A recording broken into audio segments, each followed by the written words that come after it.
Hello, hi.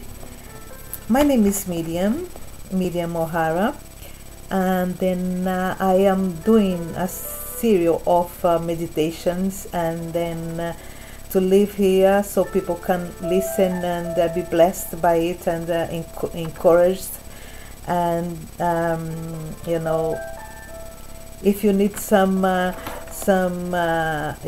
listen to something that is gonna make you feel better. So that's what I'm here for, and that's what I'm doing. And I hope you can take some encouragement by listening what I'm talking about here on these videos. Okay, I'm gonna talk about something that happens to me when I was 19. Yeah, nearly 20s. I was from 19 to 20. And then yes, I was going through a crisis and typical. Nothing new about it anyway. And I was going to a crisis between my beliefs, my desires, what I was thinking, what I was perceiving in life, against what my family and my father especially was hoping and expecting from me. So I was in the middle of my own personality, my own character, my own desires, my own dreams, my own self, against the desire and expectation of my family. You can imagine. Yeah, I was a free-minded person, very clever, and already gone through a lot in life. So oh my God, at that age, 20, I was expecting everything from life. I was so full of hope, so full of everything, naive, very shy and naive. But I had this fire inside me pushing me, to go forward, and my father and my family trying to push me down. So after listening to my father's prayers to his God, he used to pray every single morning about 5 o'clock in the morning. He was praying, and he was not praying to himself, he was praying aloud. So everyone in the house was listening to his prayer, and in his prayer he was giving messages. He was attacking us in his way, and then and it was very unpleasant moments. So you can walk in the middle of the morning and listen to a person crying and saying to God that his kids were behaving so badly, that he was asking God to put his hands on, etc. So this is so unpleasant moment, and this was something that was natural for him to do. Today would say that is harassment, but on those days this word didn't even exist in our dictionary. So yes, so I was very depressed one day, and I cried a lot listening to his prayer. And then I even wrote on my diary that day that I was planning to go from my father's house, to leave him alone and have my own life and be free from this morning attacks. And then I was also religion myself. I did have my own way of religiosity. I believe in God, I believe in Jesus on those days, yes. And so I was in the church, but not in the way he wants me to be. And that's another point. For them, it was not just okay to be in the same religion. You have to be in the way they want you to be. Remind me a lot about the Muslim people today. Yeah. Okay, they are all Muslim, but one think that the other one was not quite right. That's the way my father was in Christianity also. So when this happened, I was very depressed. So it was one Sunday he was doing the same thing again, praying again in the same way. And then I was very, very sad. I was very upset. And then I took my Bible, because I had my own Bible.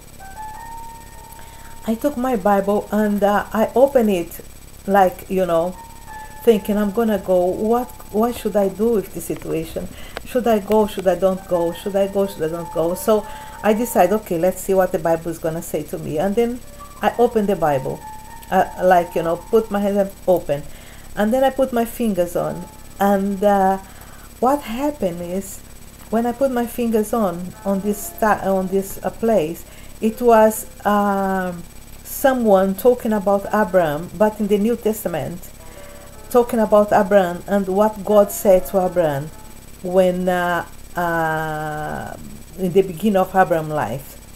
And God said to Abraham, like, now the Lord said to Abraham, go forth from your country and from your relatives and from your father's house to the land which I will show you, and I will make you a great nation, and I will bless you and make your name great, and so you shall be blessing.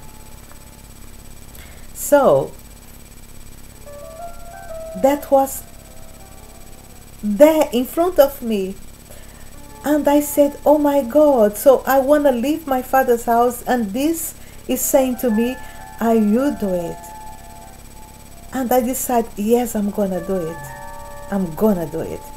Took me long to do it. Took me about 3 years to go from my father's house. It was not just immediately. I went through a lot of experiences before, but then I went to Ghana, Accra, and then when I came back, I was kidnapped, and all this story happens, and then is another story that I'm going to tell after. And then it happens, but do you know how long it took from this time? I was 20 for me to leave the country, really, for good, and establish myself in another place here in London. Took 21 years from this peace that I took that day, that morning, in that place, in that small poor house in Brasilia that we're living. Took 21 years for me to move from my father's house, from my country, to another country and establish. And took 21 years and 4 kids on my own to raise up.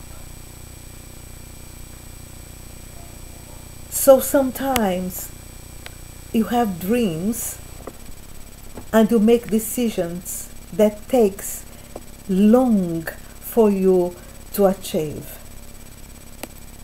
What I'm saying it is, why I'm saying it is, yes, sometimes changes will come, things will happen to you because they are supposed to happen to you, but it's gonna happen in the right time, not the time you choose, but the time that destiny or whoever is running life will choose.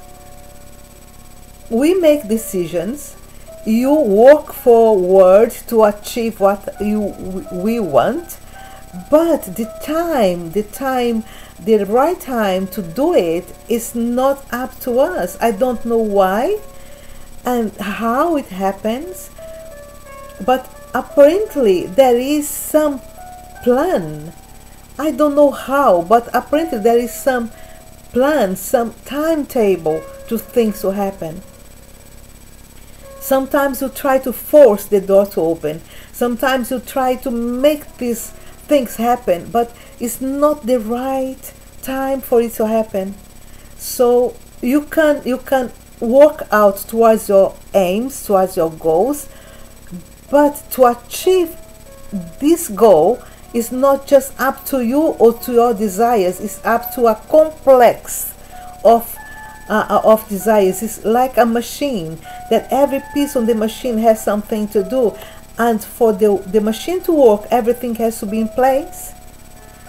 So apparently there is a puzzle, and every piece has to be put in place in order for the puzzle to be complete. So took me 21 years to go from my father's house to another country. Yeah, I went to another country after that, but it was not the right time. I came back 1 year and a half later. But yes, it was one step towards my goal. Okay, was one step towards my goal. But my actually move out, that completely move out, was when I was 40. When I went from Brazil to UK. I went from Annapolis to London. And then I moved from my father's house with 4 kids, one husband that was terrible. It's another story that's gonna come later.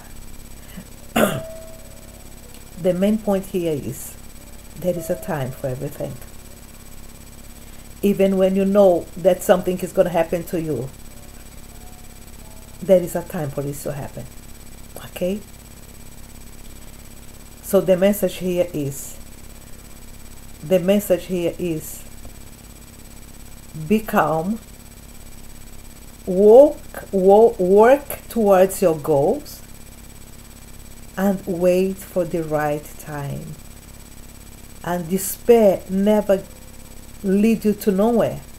Despair is not the path, is not the way. The way is calm down, work towards your goal, step by step. Be like nature, okay? Nature never rushes in nothing. Even if you have a promise, or if you make a promise to yourself, I'm gonna do it, work towards your goal. But don't expect it to be quicker. Nothing is quick in nature, nothing is quick in life. Okay? You have to work step by step. Slow, you can go further. Okay, I hope I have blessed you today, and I hope I have helped you today also.